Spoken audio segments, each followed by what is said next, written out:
అందరూ ఎలా ఉన్నారు? మీరు కనుక నా ఛానల్ ఫస్ట్ టైం చూసినట్టయితే సబ్స్క్రైబ్ చేయడం మర్చిపోవద్దు. అలాగే ఈ వీడియో కనుక మీకు నచ్చితే లైక్ చేసి షేర్ చేయండి. అండ్ ఈరోజు మనం చేసుకునే డిష్ ఏంటంటే గుడ్లు రొయ్యల కూర అండి. ఈ గుడ్లు రొయ్యల కూర చాలా సింపుల్గా ఈజీగా చేసుకోవచ్చు. Let's start. మీడియం సైజు ఉన్న రొయ్యలు తీసుకున్నానండి. రొయ్యలు తీసుకొని రొయ్యల్లో ఉన్న నరాలు తీసేసి క్లీన్ చేసుకొని ఉప్పు కారం పసుపు వేసి కలిపి పెట్టుకున్నాను. ఈ రొయ్యల్లో నరాలు తీయటం వల్ల యూజ్ ఏంటంటే క్లీన్ అవుతాయి, ప్లస్ ఉప్పు కారం అన్నీ కూడా బాగా పడతాయి అన్నమాట. అందుకని ఓకే, ఫస్ట్ మనం స్టవ్ వెలిగించి ఎందులో అయితే కూర వండుదాం అనుకుంటున్నామో ఆ కళాయి పెట్టుకొని ఒక 2 టేబుల్ స్పూన్స్ ఆయిల్ వేసుకుందాం. ఆయిల్ కొంచెం హీట్ అయిన తర్వాత, అంటే మీడియంలో హీట్ అయితే చాలు. ఆయిల్ కొంచెం హీట్ అయిన తర్వాత మనం ఉప్పు కారం కలిపిన రొయ్యలు ఉంటాయి కదా, ఉప్పు కారం పసుపు కలిపిన రొయ్యలు ఉంటాయి కదా, అవి ఇందులో వేసుకొని ఆయిల్ మొత్తం రొయ్యలకు పట్టేలా ఒకసారి బాగా కలుపుకుందాం. కలిపిన తర్వాత కొంచెం మూత పెట్టుకొని ఒక 2-3 మినిట్స్ మగ్గిద్దాం. మగ్గిస్తే ఏమవుద్దంటే ఆ రొయ్యల్లో ఉన్న వాటర్ పైకి తేలుతుంది అనమాట.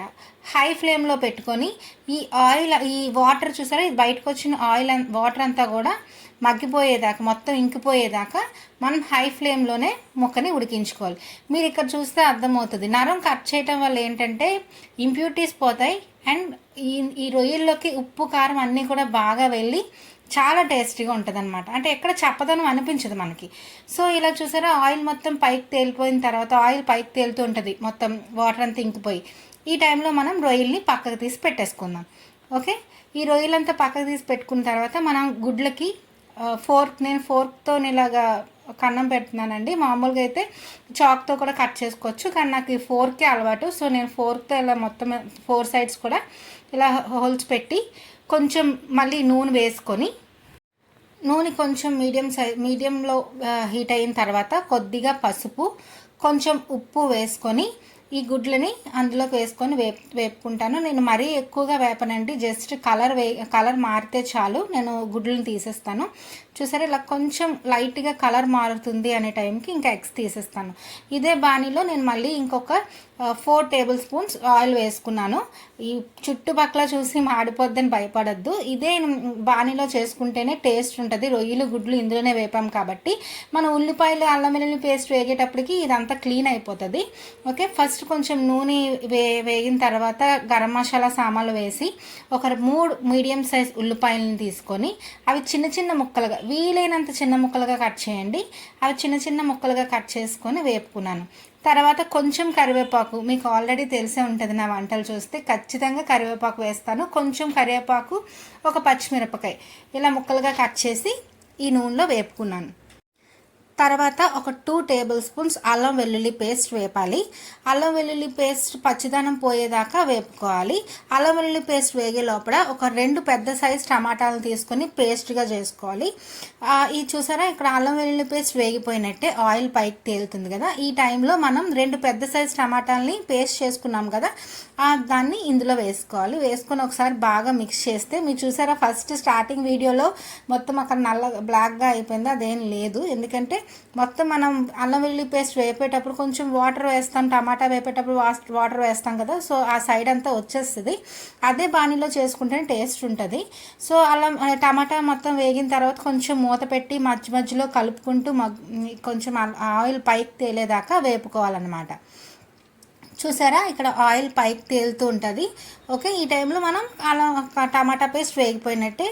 ఇప్పుడు టేస్ట్కి తగినట్టు 1.5 స్పూన్ కారం, కొద్దిగా ఉప్పు మన టేస్ట్కి తగ్గట్టు, నేనైతే ఒక 1/2 స్పూన్ ఉప్పు వేసుకున్నాను, సరిపోకపోతే మళ్ళీ వేసుకుంటాను. ఓకే, అలాగే కొంచెం గరం మసాలా వేసుకొని ఒకసారి బాగా మిక్స్ చేసుకోండి.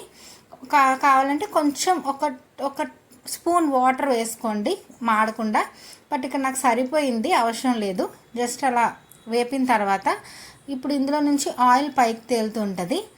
చూసారా, ఈ టైంలో మనం ఆల్రెడీ వేపి పక్కన పెట్టుకున్న రొయ్యల్ని వేసి ఒకసారి బాగా మిక్స్ చేసుకుంటే ఈ ఉప్పు కారం ఈ ఆయిల్ అంతా కూడా రొయ్యలకి బాగా పడుతుంది అనమాట. ఈ టైంలోనే మనం మిక్స్ చేసుకోవచ్చు.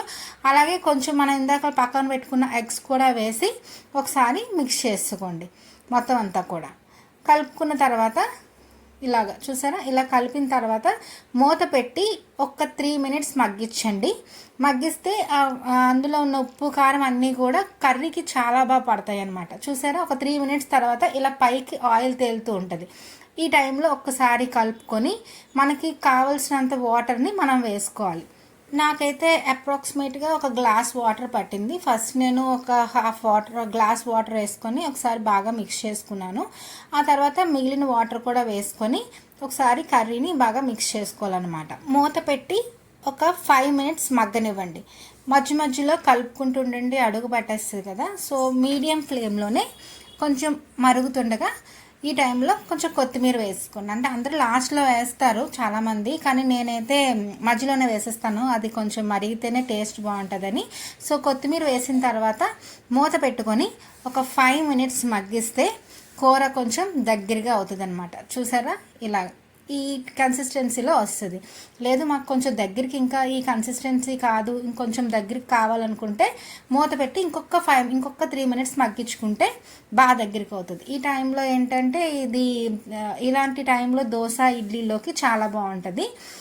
అండ్ ఇంకా కొంచెం దగ్గరికి అయిన తర్వాత మూత తీసి చూస్తే ఒక 5 మినిట్స్ తర్వాత మూత తీసి చూస్తే చూసారా, మన కర్రీ రెడీ అయిపోయింది. యమ్మీ యమ్మీ ఎగ్ కర్రీ రెడీ అయిపోయిందండి రొయ్యలతో. యాక్చువల్లీ ఇది గోదావరి రొయ్యలు అనమాట. చాలా టేస్ట్గా ఉంటాయండి. అదేంటో కానీ గోదావరి రొయ్యలు అంటే కొంచెం తీగా ఉంటాయి అనమాట. అందుకని నాకు గోదావరి రొయ్యలు అంటే చాలా చాలా ఇష్టం. ఇలా ఎగ్ రొయ్యలు వేసి కర్రీ చేసుకుంటే మాత్రం చాలా టేస్ట్గా ఉంటుంది. మిస్ చేయకండి. Thank you for watching.